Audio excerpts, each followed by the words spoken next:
We did quite a lot of research about the local area, and we found a lot of stuff in the council website about threatened and endangered species, and that aroused our curiosity because we've worked with endangered species before and quite recently. And simultaneously we were returning to our old home in the Burrowang Valley where the fires had been quite terrible, and we found this tree that had been amongst a grove of burning native cypress trees, but this one had been pushed over by the fire crews, so it was completely intact from root to tip. It's an Australian native cypress called Calitris muelleri. These relatives of the species were used a lot for construction, floorboards and wall sheds out west, and it's termite resistant, it's really resilient. Our previous big project together was called Miridiana, out in the sunlight, and that's about a little dragon lizard. So we'd done quite a bit of thinking about what dragons mean in various cultures around the world.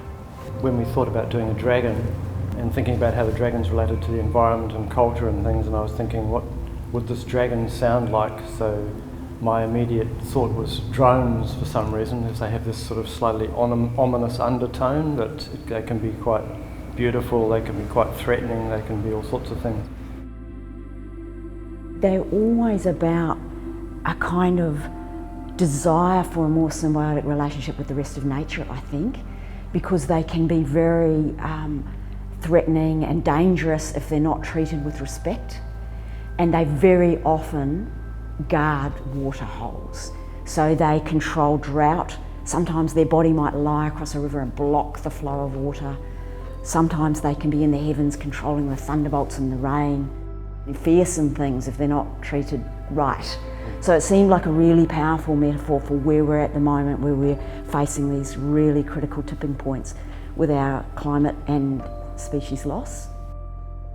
I love that kind of marriage of wood and steel. I love the fact that it's got quite a 19th century colonial kind of feel, actually.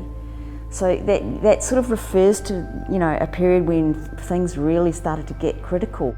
But there's also this kind of possibility of hope. I'm hoping that we move forward to a more symbiotic relationship with the rest of life on Earth and pay respect to the dragon or the serpent.